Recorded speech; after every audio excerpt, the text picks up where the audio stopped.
16 September थामथि जे martyr बांबरगोरा Diljit Mosahary बिथांनि दिनै गोसोखांथि जे फुटबल बादायलायनाय बे बादायलायनायाव रामफलबिल दख'रा दुलाराय बर' फरायसा आफादनि सिङाव थानाय जे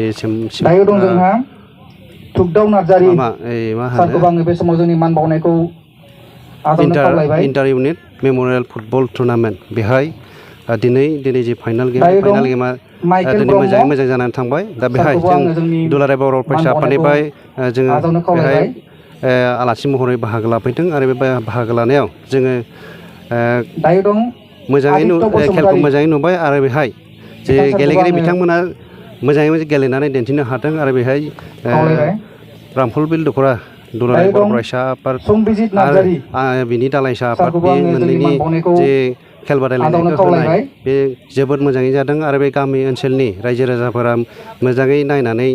बिथांमोननिफ्राय जाहाथे बे गामिनि बा बे ओनसोलनि जे फुटबल गेलेनाया जाहाथे गोजौआव जे जायगा मोनो बेखौ मिजिंथिनाय जाबाय आरो लोगोसे फैबाय थानाय समाव बे ओनसोलनि रायजो राजानि जे हास्थायनाय बा खेलाखौ मोजां मोनग्रा बिथांमोननिसिम जे मोजाङै दिन्थिनो हानायनि थाखाय साबायखर बावदों आरो लोगोसे बे ओनसोलनि रायजो राजाफोरा इयुनाव फैबाय थानाय समाव जे गेलेगिरि ओंखारबावगोन बेनिफ्राय आं बेखौ हास्थायदों आरो लोगोसे बिथांनि बे जे थामथि खेबाव पारबंसु जे मोसाहारि बिथांनि जे जिउमाया जाहाथे आलो गोजोनै थायो आरो फैबाय थानाय समाव बिथांनि जे खेलाया जाबाय थागोन आरो इयुनाव बिथांनि जे मावलांनाय जे दुलाराय बर' फरायसा आफादनि मावलांनाय आरो जिल्लायाव मावलांनाय आरो आनसलिकआव मावलांनाय बिथांनि जे जिउमाया जे जोंनि जे दुलाराय आसामावनो बा दुलाराय बर' हारिनावनो जे मिजिंथिबाय थागोन बेखिनिखौनो बुंनानै आं फोजोबनाय जाबाय गोजोन्थों मावफुंनो आवगायबाय गथायनानै हरनो थाखाय आङो गुरै खावलायबाय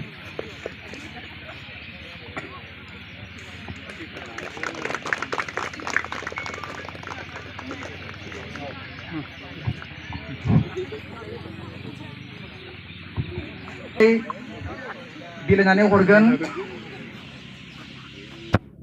मुंख्लं बाग्रांसु मोसाहारि अनजालि बिसि अनिता मोसाहारि मेदामखौ आङो बे समाव बान्थाखौ बिलाइनानै हरनो थाखाय आङो गुरै खावलायबाय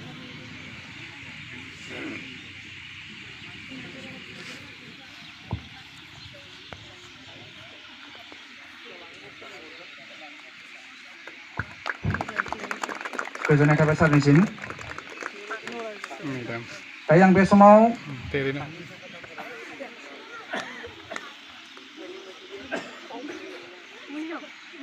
समाव बान्थाखौ बिलाइनो सानदों दिनैनि बे फाइनाल गेमावहाय रानार आप जानो हानाय आरो गासैबो प्लेयारफोरखौहाय आङो फैनानै बान्थाखौ आजावनो थाखाय आङो गुरै खावलायबाय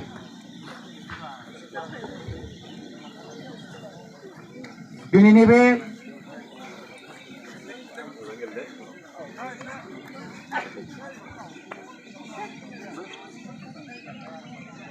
बे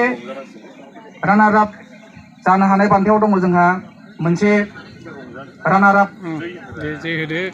लोगोसे 7,000 रां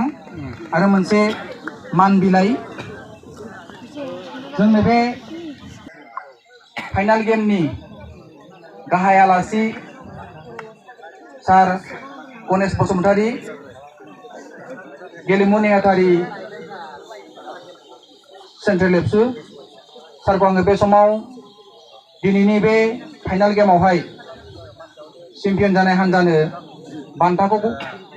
गथायनानै हरनो थाखाय आङो गुरै खावलायनाय जाहैबाय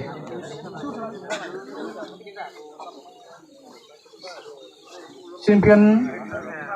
ट्रफिजों लोगोसे जोंहा नोगोद 10,000 रां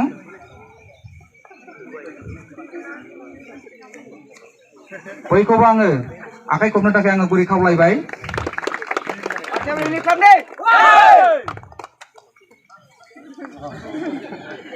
गोजोननाय थाबाय गथायनानै हरनाय सारनिसिम आरो बान्थाखौ नाजावनाय आथियाबारि दालाइसाय एबसुनि